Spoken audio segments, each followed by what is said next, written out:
Ya, selamat malam semuanya, Skionten yang budaya. Ya, gimana? Udah lebih happy? Habis bersih-bersih? Soalnya tadi katanya Valen lebih mudah menghapus kotoran di halaman daripada kilesa. Oke, ini sebelum saya mulai topik terkait dengan Dhamma Talk malam ini ada mungkin sedikit ulasan ya.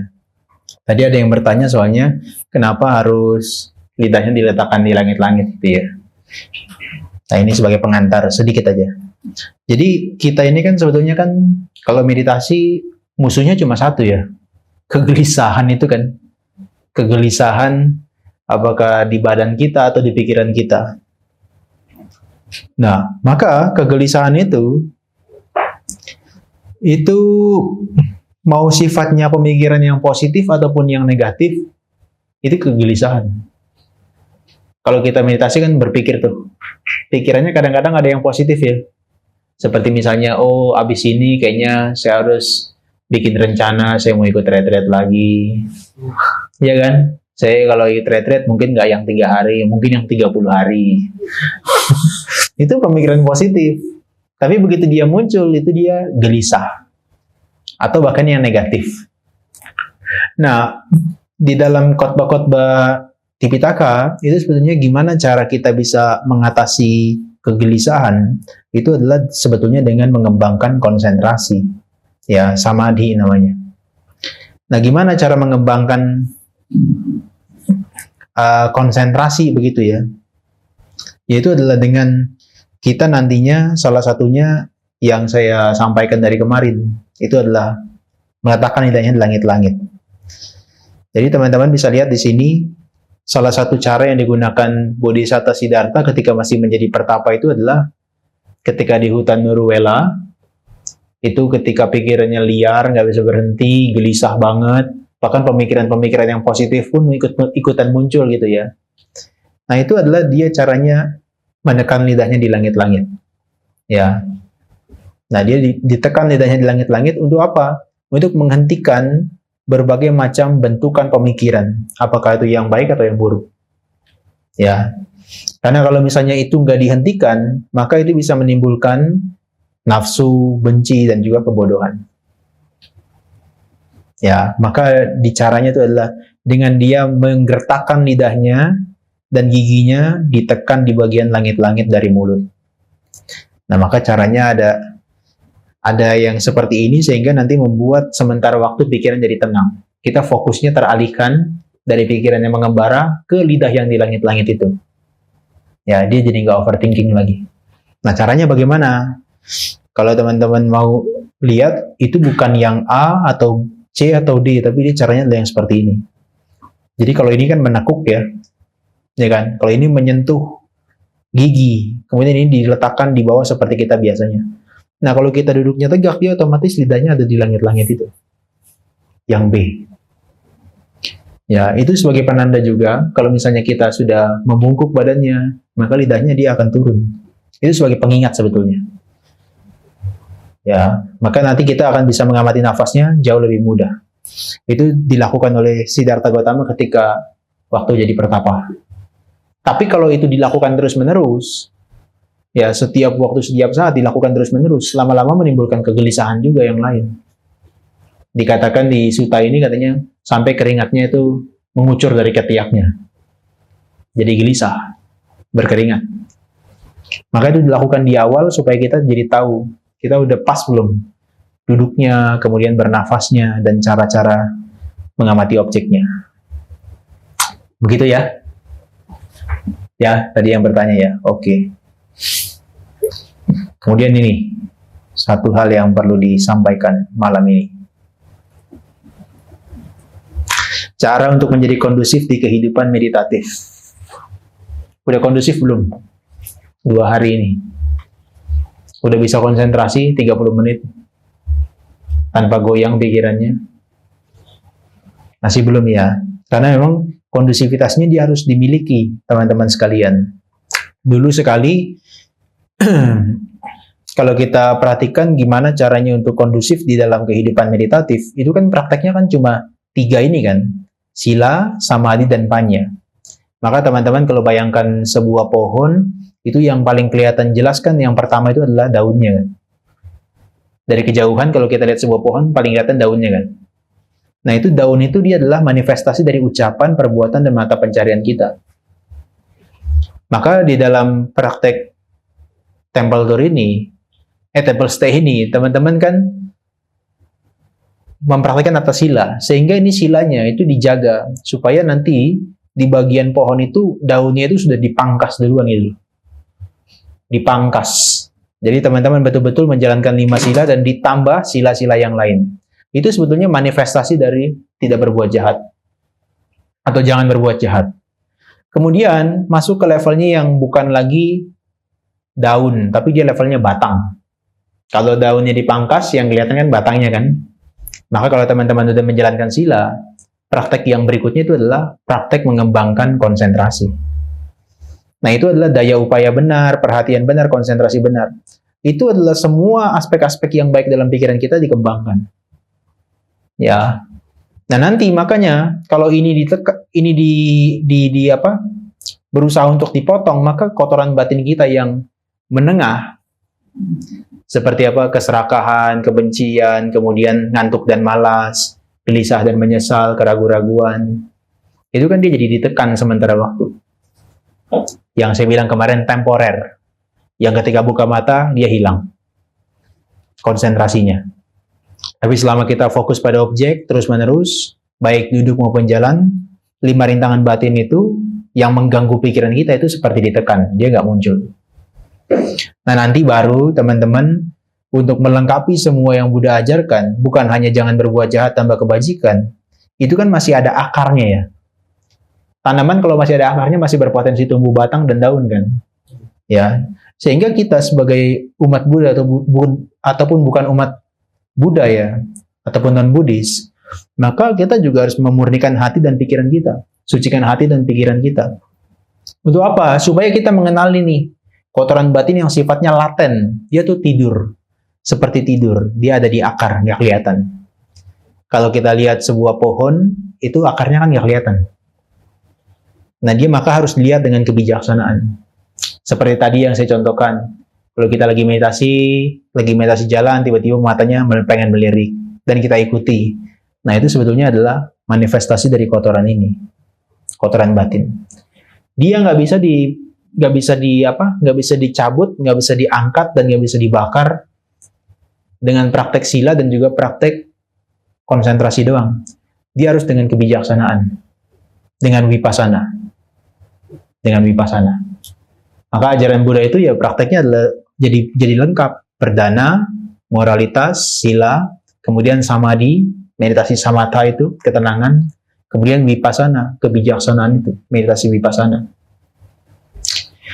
Maka untuk mencapai kondusivitas yang sampai level 100% ini, kita butuh kondisi-kondisi yang memang sangat kondusif. Ya, baik itu dari silanya, kemudian dari samadhinya, sampai ke bagian panya.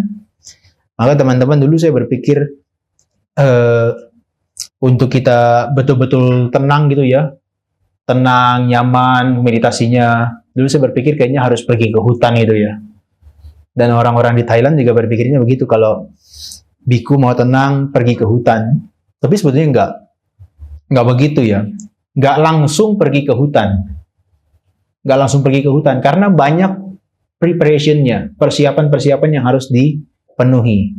Jadi teman-teman makanya kalau meditasi harus memenuhi kriteria-kriteria awalnya dulu, persiapan awalnya, supaya nanti nggak kaget di hutan.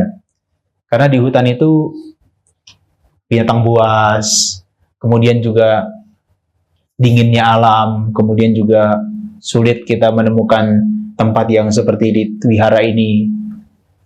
Hal-hal yang seperti itu juga jadi pertimbangan. Jadi bukan hanya mental, tapi yang teknis juga dipertimbangkan. Ya, memang ada yang wihara hutan sudah bagus banget, tapi itu pun ramai. Ya, ramai. Di Thailand biasanya banyak dan di Sri Lanka. Nah, saya mau bahas 3 ini aja. Ya, jadi hal yang tidak kondusif saat meditasi, pentingnya kondisi kondusif saat meditasi, dan pelatihan yang berjenjang. Jadi begini, teman-teman. Apa yang nggak kondusif saat kita meditasi secara fisik itu adalah suara bising, kemudian aktivitas di sekitar atau tempat yang nggak nyaman. Ya, musuhnya kita meditasi ketenangan itu cuma satu, suara. Ada suara sekecil apapun itu gangguan. Ya, makanya kalau teman-teman tadi pagi lagi meditasi, mungkin bukan pagi ya, siang tadi ya kayaknya. Pas lagi meditasi jalan atau pagi meditasi jalannya. Di depan itu lagi jalan kanan kiri, tiba-tiba suara dangdutannya kencang banget dari sana. Tadi pagi kan? Ya. Makanya itu kalau kita nggak fokus dengan objek kita, yang jadi objek itu malah suaranya. Tadi saya ingat lagunya lagu apa, tapi sekarang saya udah lupa. Nah, kemudian dia sering mengubah posisi duduk lebih dari 1 kali atau 2 kali dalam satu sesi. Ini membuat kita tuh nggak bisa bertahan lama nantinya. Kalau kita duduknya pindah-pindah terus. Dan yang ketiga, tidurnya nggak cukup dan makan berlebihan sebelum meditasi. Ya, kalau makannya terlalu banyak itu nanti tubuh kita sibuk untuk mencerna makanan doang. Energinya jadi habis. Makanya pas duduk, kepalanya ngantuk-ngantuk terus. Ketiduran terus. Makanan itu berpengaruh. Ya, kalau teman-teman udah jaga posturnya tetap tegak, kemudian perhatikan objek dengan mencatat tapi masih ngantuk. Nah, coba periksa apakah kurang tidur tadi malam atau kebanyakan makan. Karena mungkin kaget gitu ya, aduh atasila nih, makan cuma 2 kali. Sedia stok banyak di perut deh. Makanya mungkin jadinya kebablasan, makanya kebanyakan. Dan mental. Mental ini kalau udah ngantuk gitu ya, nggak pakai usaha lagi, tapi sengaja ditidurkan gitu loh. Dan membiarkan pikiran terus-menerus mengembara selama sesi meditasi. Ya, dan kemudian berbicara selama sesi pelatihan atau melibatkan aktivitas non-meditasi, seperti baca, nulis, dengarkan musik. Maka hal semacam itu sebetulnya nggak dilakukan. Ya, kadang-kadang ada orang nih lagi meditasi, nafas masuk, keluar, muncul pemikiran, teng. Apa yang dipikirkan? Pengen tulis buku. Karena banyak insight dan inspirasi yang muncul. Wah, ini saya tercerahkan ini. Harus saya tuliskan dan saya bagikan ke banyak orang. Pas dia buka mata selesai meditasi, udah hilang semua inspirasinya. Nah, itu gangguan sebetulnya teman-teman kalau nggak diatasi, dia nggak kondusif. Yang terakhir secara teknis, dia nggak tahan terhadap fisik yang sudah terlalu tua. Ya kan banyak teman kita yang beranggapan atau kadang-kadang kita beranggapan meditasi nanti aja kalau sudah tua. Saya perhatikan orang-orang yang meditasi yang sudah tua itu ya, mereka udah nggak bisa bertahan duduk lama. Seperti kita yang masih muda bisa bertahan 30 menit, 1 jam, 2 jam, bahkan 2,5 jam. Ada satu kesempatan saya ketemu orang, dia yogi gitu ya. Dia nggak bisa duduk lama, padahal dia suka pijit orang, dia tahu titik di mana sakit-sakit itu dia tahu. Tapi begitu dia duduk, sakit itu dia nggak tahan katanya. Sakit sekujur tubuhnya. Tapi meskipun nggak tahan, dia paksa sampai 1 jam. Dia paksa. Supaya apa? Supaya melatih kesabaran katanya. Ya nggak apa-apa lah, not bad. Tapi untuk fisik yang sudah terlalu tua itu juga gangguan. Dan nggak tahan dengan gangguan pikirannya. Ya seperti tadi, yang yogi yang dari luar negeri tadi yang saya bilang. Pikirannya nggak bisa tenang, akhirnya dia bilang, saya pulang aja. Dan yang ketiga, tidak jelas tentang apa yang harus menjadi fokus membuat meditasi terasa membingungkan. Kita nggak tahu nih, meditasi mau ngapain, terus cuma jalan kanan kiri, nafas masuk keluar, ini apa ini? Lama-lama batin jadi bosan juga. Nah maka sebetulnya teman-teman yang datang ke sini, meskipun ikut yang temple stay seperti ini, itu harus banyak pembekalannya dulu dalam bentuk pemahaman meditasi sebelumnya. Ya, nah karena memang kan kita di 3 hari ini kan lebih banyaknya teori. Teorinya sekitar 60% ya, meditasinya 40%. Jadi teman-teman bisa lebih banyak dapatkan materi sebetulnya. Nah, ini yang saya bilang kemarin. Kalau kita sudah menjalankan praktek sila, praktek atasila atau pancasila Buddhis bahkan, jadi nggak wajib atasila, tapi sebenarnya pancasila pun sudah oke. Tapi di sini atasila. Nah kalau kita punya perilaku yang bermoral, itu kalau dikatakan, itu bisa menyebabkan ketidakmenyesalan. Batin kita jadi tidak menyesal. Karena nggak ada kesalahan dalam hal moralitasnya, dia nggak menyesal. Hidupnya enjoy. Nggak buka HP, enjoy kan? Coba kalau buka HP, bisa terjadi penyesalan. Ada postingan di komen yang negatif. Sekarang nggak pakai HP 2 hari, rasanya hidupnya nggak punya penyesalan. Nah, batin yang nggak menyesal itu membuat kita tuh jadi gembira, ya, bergembira. Nah, kalau udah bergembira, batinnya tergiur. Makanya teman-teman meskipun belum bisa meditasi, happy aja dulu di tempat ini. Karena selain happy, udah nggak ada kerjaan lain yang bisa dikerjakan lagi kan. Mau pulang malu, maksa pulang nggak ada yang nganter.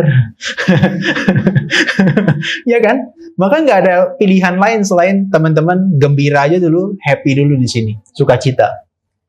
Ya, apalagi kalau sudah sampai pulang ke rumah, meskipun meditasinya bonyok-bonyok, tapi sampai rumah, pas pulang ke rumah ngelihat orang tuanya, harus tersenyum. Gimana meditasimu? Happy banget.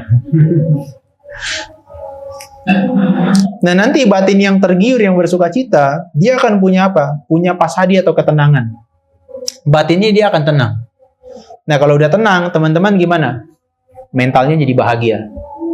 Mental yang bahagia, barulah terkonsentrasi. Ya, jadi teman-teman bisa terkonsentrasi, bisa kondusif. Mustahil kalau teman-teman nggak bahagia dulu di tempat ini. Kalau nggak bahagia di tempat ini, mikirnya adalah yang akan datang atau yang sudah lewat. Lagi nafas masuk, keluar, aduh, besok tanggal 1 kayaknya pulang mau kemana ya, janjian sama mama saya. Itu aja yang dipikirin. Kalau nggak itu, lari ke belakang. Ya. Nah, maka nanti kalau udah punya konsentrasi, barulah kita bisa masuk meditasi vipassana. Ya. Jadi untuk orang praktek meditasi vipassana masuk ke dalam hutan atau di tempat center retreat meditasi, itu dia harus punya bekal yang cukup. Ya, setidaknya ini. Sampai dia bisa mengalami kejijian. Kejijian itu artinya adalah dia tidak tertarik lagi dengan kehidupan ini. Dia ingin terbebas. Baru dia bisa mengalami kebebasan. Ini tujuan akhirnya kita meditasi, teman-teman. Kita kan masih berjuangnya kan di sini ya. Munculkan kegembiraannya dulu, kemudian munculkan sukacitanya. Pagi bangun tidur jam 4 masih sukacita. Jam 7 habis makan mulai ngantuk. Munculkan sukacita. Aduh, gimana ya? Tunggu makan siang. Dan seterusnya. Kita masih berjuang di dalam level yang ini. Tapi kalau sudah intensif, kita sudah mengembangkan konsentrasi terus, kita bisa bervipassana. Dan tujuan akhir kita adalah mencapai kebebasan. Ya, itu pengetahuan sekilas. Apa yang menjadi penting kalau kita mau kondusif secara kehidupan meditatif kita? Ada 5. Satu, teman-teman punya keyakinan. Yang membedakan yogi yang muda tadi langsung pulang hari ke-5 dengan orang-orang yang sepuh tapi dia bisa bertahan, itu cuma satu, keyakinan. Orang yang sepuh-sepuh itu yakin bahwa meditasi ini adalah jalan dia untuk bisa membantu kehidupannya. Tapi yang muda, belum merasa butuh, maka nggak punya keyakinan.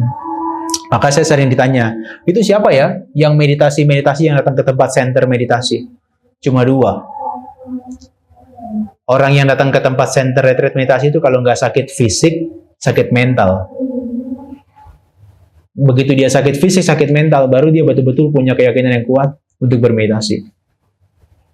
Jarang sekali orang-orang yang betul-betul karena dia belajar banget gitu ya tentang ajaran Buddha, kemudian masuk ke center mau meditasi dan mencapai nibbana.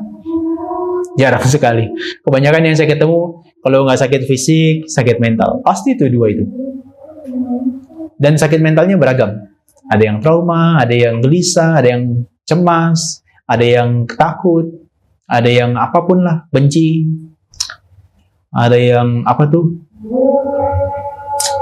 baby blues, itu mental juga ya, mental disorder juga ya. Ya ada yang seperti itu, saya ketemu yang semacam itu. Nah kalau nggak punya keyakinan, sulit bagi kita untuk mengerahkan usaha kita untuk praktek. Baru jalan sedikit, 5 menit, udahlah ini kayaknya nggak ada hasilnya juga. Besok juga udah mau pulang, kayaknya udah nggak perlu pakai usaha yang besar-besar deh. Enggak. Pencerahan itu bahkan bisa terjadi dalam waktu semalam. Siapa tahu Ko Erik berjuang malam ini langsung mencapai Sotapana kan? Bener loh, terjadi satu malam singkat, padat dan cepat. Tapi kalau ya karmanya sudah mendukung, kemudian juga pelatihannya betul-betul kondusif gitu ya. Yang kedua, jarang sakit atau menderita. Jadi fisiknya nggak rewel, itu penting juga. Kalau fisik kita rewel, diajak duduk sedikit sudah ngeluh, pengen bergerak, kemudian sudah nggak tahan, berdiri lagi, itu nanti kita sulit untuk bisa bertahan. Maka dikatakan apa bado bukan nggak sakit ya, tapi jarang sakit. Nah, siapa yang jarang sakit dan juga sedikit penderitaannya? Orang yang tua atau yang muda? Hah? Terus yang meditasi yang muda apa yang tua? Begitulah dunia ini terbalik. Nah, jadi orang-orang yang masuk ke tempat retreat center meditasi kebanyakan yang tua. Tapi kondisi yang kedua, mereka sudah nggak punya. Atau jarang sekali orang-orang yang sudah usia 60, 70 masih sehat, itu jarang sekali. Ya. Nah, yang ketiga itu jujur dan terbuka. Ya, ini artinya dia batinnya gampang dinasehati, mudah diatur, dan patuh begitu. Dan yang ketiga, dia orang yang betul-betul mengembangkan semangatnya.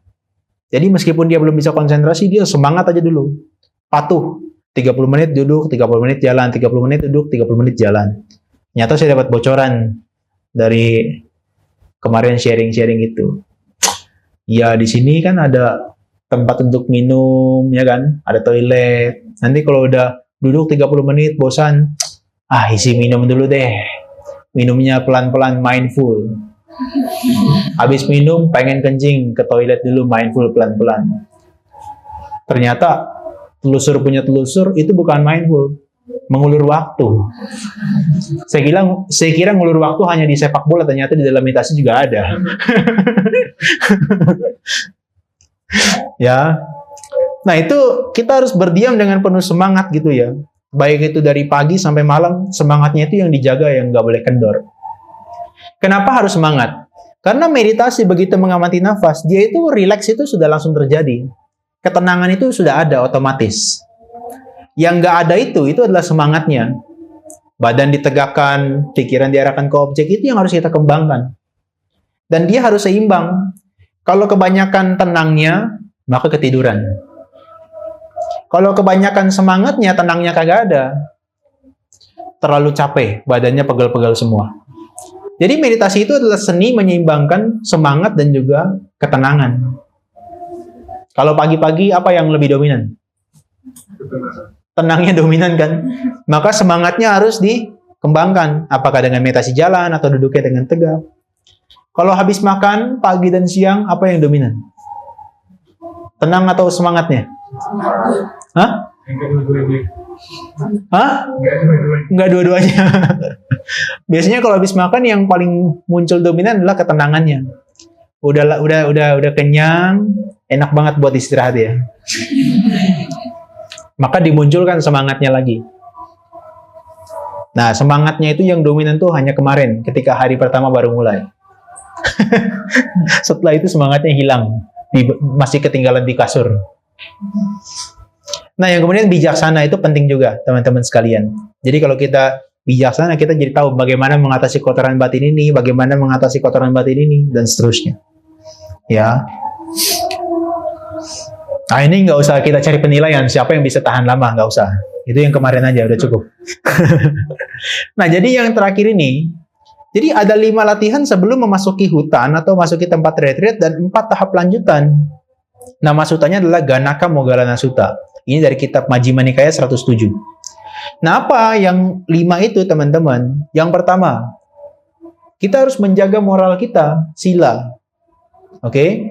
Yang kedua, Indriya Sugata Dwara Hohi. Kita harus menjaga pintu-pintu indera kita. Pintu indera kita itu apa aja?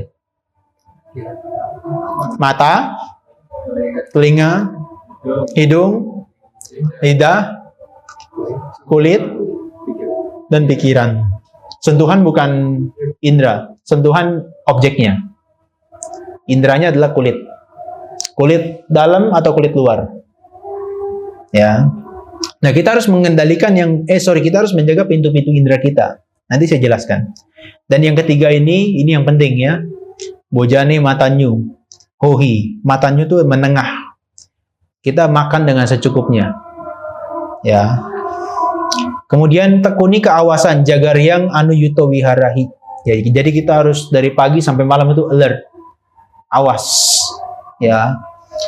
Makanya di sini tidak disarankan untuk bersandar gitu ya. Kemudian memiliki perhatian penuh dan kewaspadaan penuh. Sati sampajanya, nina sampajanya sama nagato hohi. Nah, jadi 5 ini yang harus kita bahas sebelum kita memasuki ke hutan. Nanti kalau kita udah punya 5 tadi, kita bisa mengembangkan yang 4 ini. Biasanya Buddha menyebutkan kalau sudah sudah punya 5 tadi, datanglah ke tempat yang terasing, ke hutan, bawah pohon, gunung, jurang, gua, lereng gunung, tanah perkuburan, hutan belantara, ruang terbuka, bahkan tumbukan jerami. Setelah itu ngapain? Ya sudah. Ketika di sana sudah menerima dana makanan dari umat, ya udah. Kembali untuk duduk bersila, menegakkan tubuhnya dan bermeditasi. Kalau itu bisa dikembangkan, 2 ini kondusif terus-menerus, tempatnya mendukung, makanan cukup, maka nanti 5 rintangan batin bisa ditinggalkan. Apakah itu keserakahan, kebencian, kelambanan dan ketumpulan, kegelisahan, penyesalan, dan keraguan-raguan bisa ditinggalkan. Dan kita bisa mencapai yang namanya jhana atau konsentrasi yang dalam. Jadi untuk kondusif itu enggak sekonyong-konyong, saya mau meditasi lah, langsung datang. Tanpa tahu apa yang dipraktekkan, kemudian tidak menjaga silanya. Itu kayak seperti itu. Kebanyakan kan teman-teman yang belum pernah belajar gitu ya, kemudian datang ke sini, ikut yang vipassana yang 10 hari. Dia nggak punya pengetahuan tentang meditasi. Nah, kita harus menjelaskan lagi dari awal biasanya tuh. Karena kalau enggak, dia kebingungan meditasi apa yang mau dipraktekkan gitu loh. Ya. Nah, teman-teman, kalau misalnya kita Pancasila Buddhis, ini kalau bagi para biku itu adalah patimokkha. Ya. Sempurna dalam perilaku dan tempat yang dikunjungi. Perilaku meditasi bagus ya. Tapi kalau meditasinya di bar bagus nggak? Jadi harus sempurna dalam perilaku dan tempat yang dikunjungi. Meskipun perilakunya bagus tapi tempatnya nggak mendukung, itu nggak cocok juga. Atau teman-teman punya inisiatif, wah kayaknya kalau meditasi cocok di bawah pohon gitu ya. Akhirnya bawa asananya, pergi ke depan gerbang, itu ada pohon besar, duduk di situ. Masuk, keluar, nafasnya diperhatikan. Tapi orang yang lalu lalang melihat, wah ini orang udah sinting kayaknya. Nah, melihat dengan takut bahkan pada pelanggaran yang terkecil. Ya, seperti kita Noble Silence gitu ya. Itu harus dipatuhi. Makanya ada kalimat begini. Satu kalimat kita ucapkan, ngomong dengan yang lain, itu sudah bisa merusak konsentrasi bahkan 1 jam. Nah, kalau kita ngomong sampai 5 menit, itu bisa merusak konsentrasi seharian penuh. Maka kalau kita terlalu banyak bicara, kalau lagi meditasi, itu jadi gangguan yang paling besar. Maka Noble Silence itu adalah hal yang paling sangat perlu sekali untuk dipatuhi. Ya. Dan aturan-aturan kecil seperti apa? Ya tadi. Ketika waktunya duduk, ya duduk. Ketika jalan, ya jalan. Sebagai yogi ya. Itu aturan-aturan kecil yang sebenarnya kita harus patuhi. Kemudian waktunya mandi, ya mandi. Jadi jangan Anda berpikir, saya kan sebagai praktisi meditasi, harus hidup sederhana. Mandi ya nggak perlu lah. Satu kali untuk 3 hari kayaknya sudah cukup gitu ya. Enggak. Hal-hal seperti itu juga yang sifatnya fisikal itu penting juga. Karena kalau badan kita lengket, itu konsentrasi kita jadi terganggu. Tadi siang mandi nggak tadi siang? Mandi ya. Nah coba aja kalau siang di sini panas, terus nggak mandi, dipaksa meditasi, itu pasti ngantuk terus bawaannya. Jasmani kita menentukan. Ya. Nah maka kita praktek atasila di sini, ini sudah sangat baik. Teman-teman makanya yang belum bisa konsentrasi mengembangkan objek nafas masuk keluar fokus lama banget gitu ya, atau bahkan dulu 30 menit nggak bisa bertahan lama, nggak masalah. Teman-teman sudah masuk dalam kategori yang baik, sudah mengembangkan batinnya dengan mempraktikkan sila. Di luar daripada wihara ini mungkin sulit ya, nggak usah sampai di Surabaya. depan gerbang itu sudah ada banyak banget tempat makanan. Wareg, wakul, bakso. Kalau teman-teman bilangnya Atasila, bisa belok sebelah dulu baru bilangnya ini ya. Bukan Atasila lagi, bro. Atasila lapar.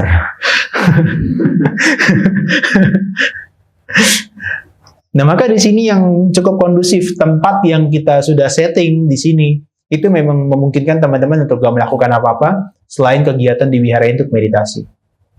Ya, makanya nggak ada teman-teman sebetulnya diwajibkan untuk membersihkan wihara ini sampai sedemikian rupa, karena sudah ada orang yang membersihkannya.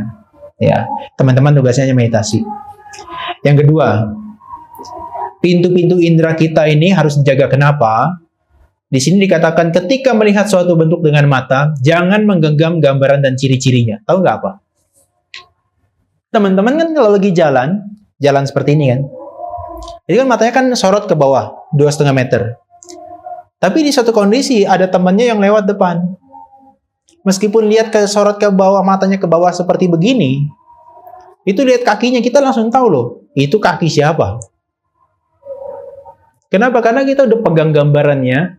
Orang yang kakinya pakai sendal seperti itu, kita tahu, oh ini si A, oh ini si B. Nah, begitu kita muncul gambaran-gambaran di pikiran kita seperti itu, apa yang biasanya muncul? Pengen ngobrol, pengen tegur sapa, kemudian pengen say hello. Nah, maka ada indikasi bahwa kalau kita meditasi, itu seperti orang yang seakan-akan buta. Bisa melihat tapi nggak bisa melihat jauh, seperti orang yang buta. Hanya di sini doang ya, di luar nggak perlu. Itu seperti buta. Kenapa? Karena supaya kita tidak memunculkan yang namanya keserakahan, kebencian, dan kebodohan. Itu gambarannya ya. Ciri-cirinya apa? Dari sendalnya itu kita langsung bisa tahu, oh ini orang yang pakai sendal ini adalah wanita. Dari kakinya kita bisa tahu, oh orang yang pakai sendal ini, kakinya seperti ini, pasti orangnya cantik. Udah, batinnya bermain, pikirannya bermain tuh. Bukan mengamati objek, tapi ngamati ciri-ciri orang yang dilihat melalui kakinya. Dapat nggak? Nah, sekarang teman-teman coba pejamkan mata. Loh, pejamkan mata suaranya hilang. Tadi ada. Oke, pejamkan mata, kemudian teman-teman, suaranya nggak ada ya? Oke, nggak apa-apa, kita pakai objek yang lain. Sekarang pejamkan mata, teman-teman coba saya bawa. Rasakan sedang berada di dalam hutan, hutannya warna hijau. Dan di pinggir daripada teman-teman sedang berdiri itu ada sungai, airnya jernih sekali. Dan kemudian di situ ada banyak burung, dan suaranya teman-teman bisa dengar suara burung tersebut. Coba rasakan, ada suara air, suara hutannya hening, ada suara burung juga. Hutannya hijau, sangat-sangat hijau. Sekarang buka mata. Muncul nggak gambaran hutan? Dengar suara burungnya nggak? Dengar suara burungnya tadi nggak? Ada suara air? Suara airnya ada? Ya kan? Padahal di objeknya nggak ada, itu di pikiran kita. Kita simpan gambaran. Nah, sekarang nih bunyi nih kan suaranya ya. Teman-teman nggak lihat kan? Coba pejamkan mata.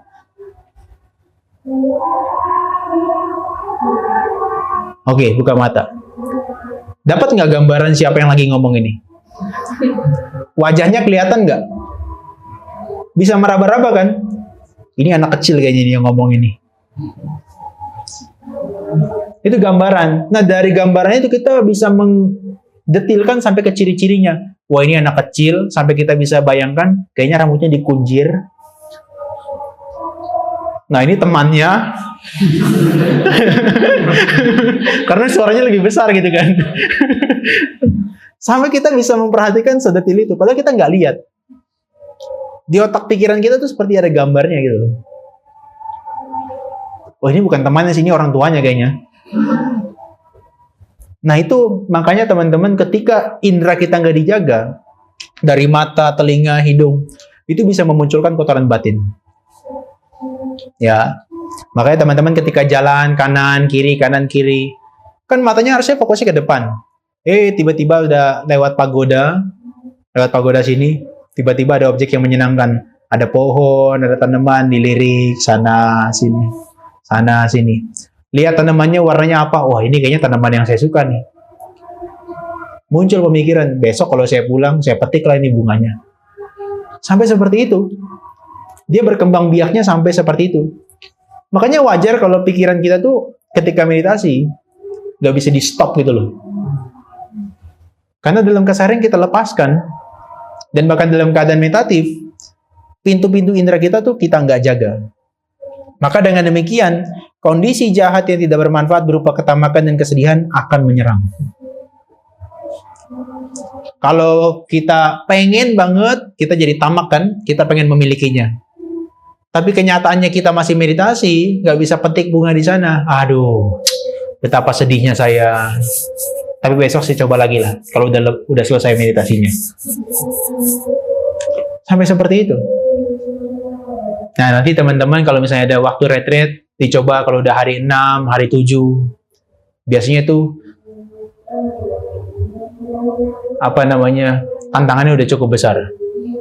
Ya, hari 6, hari 7 konsentrasi sudah gampang diperoleh, badannya sudah ringan, sudah nyaman, sakit nggak ada, ngantuk nggak ada. Nah, biasanya tuh tantangannya yang muncul tuh pengen mikir ini, pengen mikir itu, kemudian pengen bikin ini, pengen bikin itu. Karena pikirannya seakan-akan nggak ada gangguan.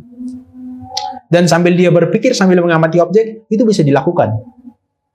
Seperti multitasking. Ya. Maka indera kita 6-6-nya dijaga. Nah, yang ketiga ini yang penting. Ini yang saya mau tekankan. Ini kan perenungan yang kita makan. Perenungan makan yang kita bacakan setiap pagi dan siang kan? Ya. Nah, teman-teman lihat di sini. Ada berapa manfaat dari kita makan secukupnya?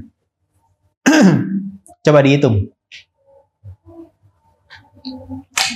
Dengan merenungkan secara bijaksana, memakan makanan ini bukan demi kenikmatan, juga bukan untuk mabuk, juga bukan demi keindahan dan kemenarikan fisik, melainkan hanya demi ketahanan dan kelangsungan tubuh ini, untuk mengakhiri ketidaknyamanan dan membantu dalam kehidupan suci. Dengan merenungkan, aku akan menghentikan perasaan lama tanpa membangkitkan perasaan baru, dan aku akan menjadi sehat tanpa celah, dan aku akan dapat hidup dengan kenyamanan. Ada berapa? Hah?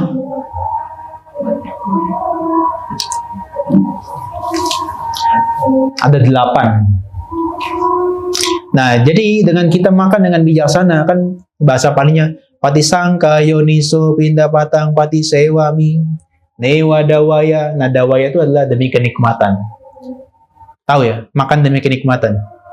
Seperti orang-orang mukbang itu.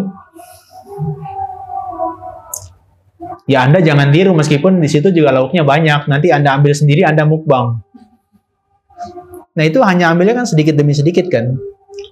Nah, kalau yang demi kesenangan, demi kenikmatan, ya dia makan demi kepuasannya.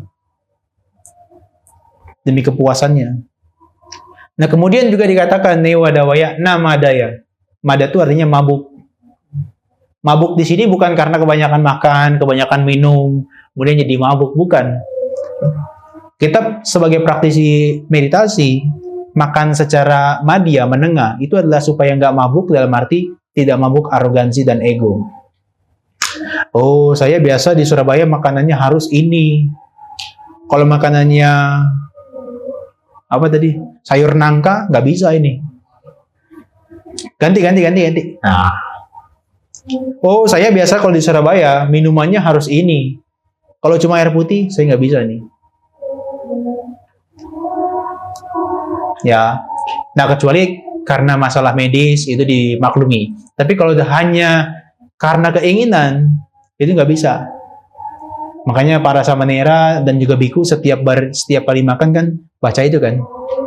Jadi setiap kali makan baca itu artinya apapun yang diberikan umat itu yang dimakan. Nggak tiba-tiba umatnya datang bawa makanan Makanannya misalnya kue pukis. Kemudian kue pukisnya pas lihat, aduh nggak cocok kue pukisnya, biasanya Jeko. Ya kan? Terus kemudian dibikinin coffee mix, waduh saya coffee mix nggak cocok, biasanya Starbucks.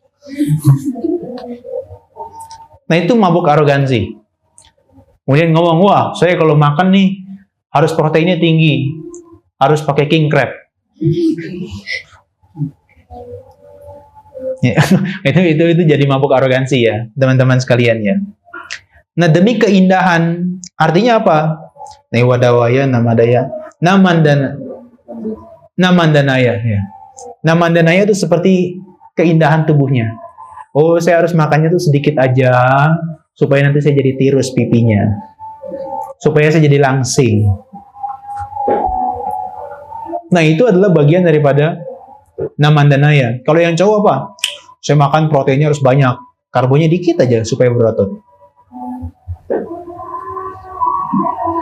Nah kalau pilih-pilih kayak gitu, di biara nggak menyediakan. Ya, makanya makannya jadi seadanya. Dan kemudian demi kemenarikan fisik, nawibu sanaya, dia jadi charming, jadi merah, harus makan makanan buah-buahan tertentu. Kemudian dia bisa jadi kelihatan kulitnya segar. Ya. Kemudian harus makan yang ini supaya nanti dietnya terjaga dan seterusnya. Jadi itu udah 4 manfaat pertama ketika kita merenungkan dengan bijaksana menggunakan makanan. Sehingga ketika kita meditasi, pikiran kita nggak terganggu oleh makanan. Itu 4. Yang kelima, Newadawaya namadaya ya.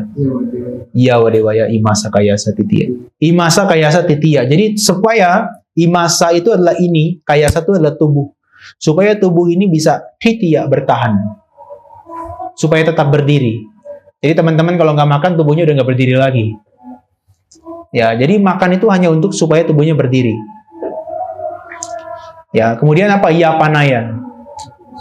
Yapanaya itu dari kata pana. Pana ini nih, nafas masuk keluar. Jadi kita makan itu hanya supaya kita bisa bernafas saja. Ya. Yapanaya. Wihing suparatia itu dari kata wihingsa. Wihingsa itu menyakitkan. Suparatia itu adalah terbebas dari rasa sakit. Jadi kan kalau teman-teman nggak makan, perutnya udah bunyi ya. Kruk, kruk, kruk, kruk gitu kan. Mungkin beda, suaranya kayak ayam. Kuruyuk gitu ya. Nah itu untuk mengatasi apa?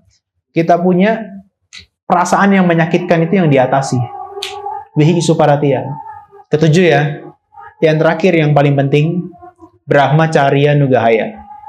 Nugahaya itu adalah menjaga brahmacari, kehidupan suci. Jadi selama praktek meditasi, itu brahmacari yang kita praktekkan, sila, samadhi, dan panya itu, itulah yang jadi tujuan kita makan makanan ini. Makanya teman-teman hidup 2 hari di sini, meskipun pikirannya belum terkonsentrasi secara mendalam banget, tapi teman-teman sudah selama proses kehidupannya ini, satu momen ini, sudah menjalani kehidupan yang luhur. Meski nggak jadi samanera, meski nggak jadi wiku, tapi teman-teman menjalani kehidupan yang luhur. Apa yang luhur itu? Ya, yang luhur itu adalah ketika praktek dana, sila, samadhi, dan panya. Itu luhur. Ya, maka 8 itu manfaatnya. Dengan begitu, pikiran kita akan menjadi tidak terganggu makanan. Yang berikutnya, tekuni keawasan. Nah, artinya teman-teman, ketika lagi jalan, mondar-mandir, seperti kita melakukan cangkamana tadi, ketika duduk, kemudian ketika kita lagi berbicara, kemudian ketika kita lagi mendengarkan, itu pikiran kita harus betul-betul diawasi. Jagaria itu adalah seperti terjaga. Dari kata jaga, jagariam itu terjaga. Ya, kita harus berdiam dengan terjaga. Nah, di sini disebutkan kalau dalam Buddhis itu selalu disebutkan ada 3 malam. 3 jaga malam. Tiga waktu di malam hari yang terjaga itu. 3 waktu pada malam hari.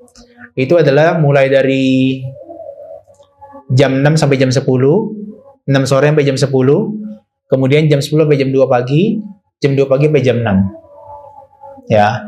Nah, kita yang praktik meditasi itu maka ya di malam jaga pertama dari jam 6 sampai jam 10 kita harus disarankan bermeditasi jalan ataupun duduk dengan pikiran yang tanpa terintangi. Jadi sebetulnya meditasinya harusnya sampai jam 10. Enggak, ini hitungannya Buddha gitu ya. Nah, kemudian tidurnya ini yang tadi ditanya, gimana cara meditasi berbaring? Nah, meditasi berbaring itu adalah dilakukan selama jaga pertengahan malam. Jadi malam kedua, dari jam 10 sampai jam 2 pagi. Makanya kalau mau praktek meditasi berbaring, saya sarankan jam 10 sampai jam 2 pagi. Ya. Kenapa? Itu supaya kita juga bisa mengganti waktu tidur kita. Jadi waktu tidur itu kalau nggak digunakan untuk meditasi berbaring, ya udah untuk istirahat 4 jam. Jadi orang praktek meditasi itu 4 jam waktu optimal untuk tidur. Nanti jam 2 itu sudah bangun, sampai jam 6 itu untuk meditasi lagi. Itu kehidupannya biku itu seperti itu. Tidurnya 4 jam. Di hutan. Ya, nah yang terakhir, teman-teman harus punya yang namanya sati sampajanya. Meskipun belum bisa konsentrasi banyak, latihan dulu aja sati sampajanya ketika bicara, punya perhatian penuh, ketika makan. Tadi makannya saya sih nggak perhatikan ya. Makannya ya seperti kita meditasi juga. Pelan-pelan. Jangan ini diambil, dikunyah, ini udah ngambil lagi. Itu mah 20 menit juga udah selesai. Ya. Kan kita dikasih waktu 45 menit tuh. Itu kalau bisa makannya dengan perlahan. Kalau di dalam aturannya retreat meditasi vipassana yang di sini, berapa tuh? 30 atau 50 kali kunyahan ya? 30 kali kunyahan baru ditelan. Jadi nasi sama lauknya itu ditaruh di sendok, dibikin gumpalan, dimasukin ke mulut, dikunyah 30 kali. Baru ditelan. Dan kunyahnya bukan kayak orang lagi kelaparan. Enggak, kunyahnya pun pelan-pelan, sesuai ritme nafasnya. Makanya makannya meskipun sedikit, nasi sama daging ayam sedikit itu ya, 1 potong, itu makannya bisa sampai 45 menit. Nah, teman-teman kalau mau nyoba, besok masih ada waktu 1 hari. Di pagi hari, ya kan? Jangan mentang-mentang, besok udah mau pulang, pagi makan terakhir, hajar aja yang banyak. Enggak, justru itu jadi momen terakhir. Teman-teman lakukan itu yang namanya mindful eating.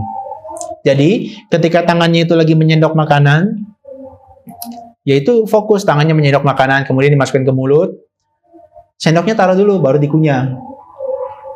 Ya, udah selesai, baru ambil lagi sendoknya. Diambil, masukkan ke mulut, taruh lagi sendoknya, baru dikunyah, ditelan. Dengan begitu kita bisa merasakan rasa makanannya secara sepenuhnya. Kalau enggak, ya kita hanya lewat tenggorokan doang sebentar. Ya. Ya dengan begitu kita makan meskipun sedikit itu bisa membantu kita aktivitas seharian. Ya kalau hari-hari biasa Anda di Surabaya jangan makan seperti itu juga. Nanti waktu Anda kerja, ntar dulu ya, ini kunyahannya belum 30 loh. Ya keburu ditinggal. Tapi maksudnya kalau di tempat ini kondusif bagi kita untuk praktek seperti itu. Ya. Nanti udah 30 kali, aduh aku kok jijik ya. Buat temannya deh. Nah, itu kita perlu memiliki perhatian penuh ketika makan, ketika minum, ya. Kemudian ketika berjalan, ketika duduk. Jadi kalau dari luar masuk ke dalam, buka pintunya jangan seperti wah. Temannya di dalam lagi meditasi, tiba-tiba pintunya kopiak. Kemudian bukan hanya pintunya yang dibanting. Begitu mau duduk di alas duduknya, tiba-tiba dari berdiri. Nah itu nggak punya perhatian penuh, itu nanti mengganggu konsentrasi kita. Dan bukan hanya konsentrasi kita yang terganggu, temannya pun ikut terganggu. Ya, apalagi kita nih berkelompok ya. Kalau satu aja terganggu, 1 hari ya terganggu, bisa dimusuhi 3 hari loh. aku nggak mau deket-deket dia ya. Nanti tempat duduknya saya di belakang aja ya. Bisa terjadi seperti itu. Nah, bahkan ketika melihat ke depan, melihat ke belakang, itu betul-betul harus penuh perhatian. Jadi jangan matanya nggak dibiarkan jelalatan. Makanya ada aturan samanera dan biku yang merupakan bagian sekiawata, sopan santun. Okita caku ya. Okita caku antara gare gami samiti sika karania. Jadi mata ketika berjalan di pedesaan atau di luar daripada wihara, matanya harus disorotkan ke bawah. Jadi ketika jalan nggak, halo. Bahkan ketika duduk juga. Jadi kita caku antara gare nisi disamiti sikakarania. Jadi itu juga dipraktekkan ketika dia duduk. Untuk apa? Untuk menjaga matanya supaya nggak jelalatan. Kemudian dipanggil dari belakang, "Wey, somanera, somanera." Atau misalnya bukan somanera, "Koerik, koerik." Wah. Jadi ada satu sikap yang sangat konsisten dilakukan oleh Buddha. Jadi kalau dipanggil sama orang dari belakang, itu bukan kepalanya yang nengok gini. Badannya berputar sepenuhnya. Jadi bukan noleh gini, tapi badannya berputar seluruhnya, baru disautin. Ya, tapi Anda nggak usah sekaku itu juga ya. Nanti, koerik, bentar ya, kanan, kiri. Nggak usah gitu juga, sekaku itu. Tapi maksudnya penuh keawasan ketika dipanggil, melihat ke belakang, dan seterusnya. Ya. Nah, ketika meregangkan bagian badan, kan tadi saya bilang kan, ketika kita lagi duduk, tiba-tiba tangan kita bergerak. Ya nggak gitu juga sih, maksudnya tiba-tiba pengen digerakin aja. Itu kegelisahan. Ketika lagi duduk, kakinya lagi diam, tiba-tiba mau diregangkan.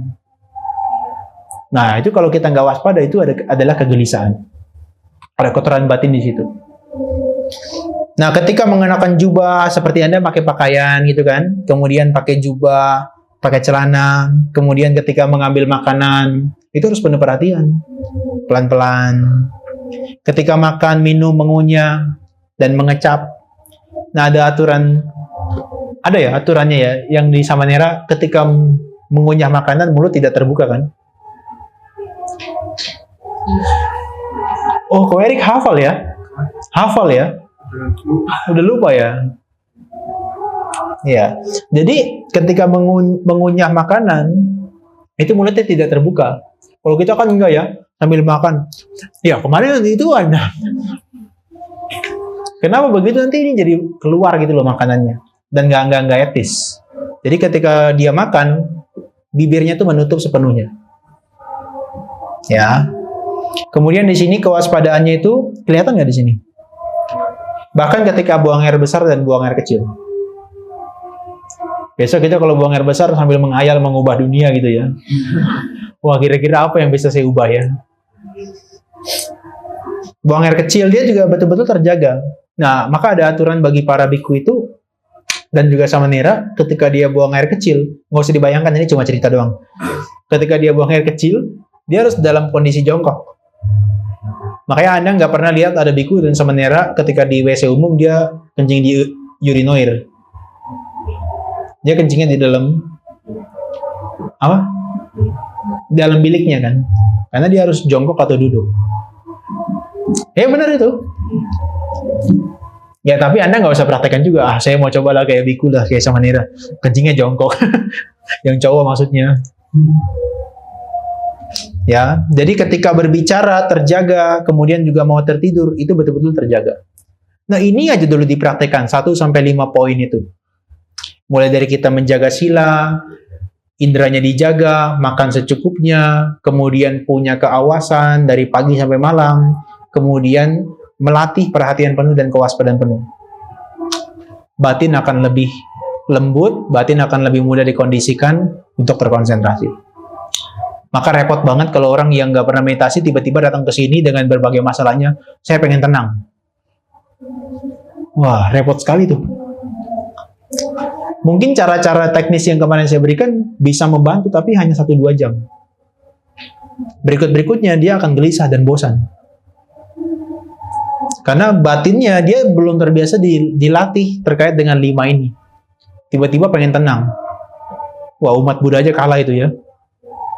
Umat Buddha aja harus puja bakti dulu, baca parita dulu, meditasi sebentar, baru dia ikutan seperti kita tadi kan, chanting sore. Ada penyesuaiannya dulu kan. Kalau ini enggak, langsung meditasi duduk, ngamatin nafas masuk, keluar pengen tenang. Cukup berat. Makanya itu efeknya kadang-kadang jadi placebo. Tahu placebo? Efeknya cuma sementara waktu, dan itu sebetulnya efek seperti samar-samar. Nanti meditasi 2 jam, tenang sebentar, langsung bilang, meditasi menyembuhkan saya. Enggak. Nanti meditasi 2 jam bisa menenangkan. Begitu masuk yang 3 hari, wah, pernyataan saya harus saya revisi itu. Kayak tadi malam kan, saya tanya, mana nyaman, jalan atau duduk? Jalan. Begitu pagi, jalan gimana? Bosan. Oke, itu terkait dengan sharingnya hari ini. Teman-teman sekalian, kita bisa batinnya lebih kondusif dalam meditasi, itu yang harus dilakukan.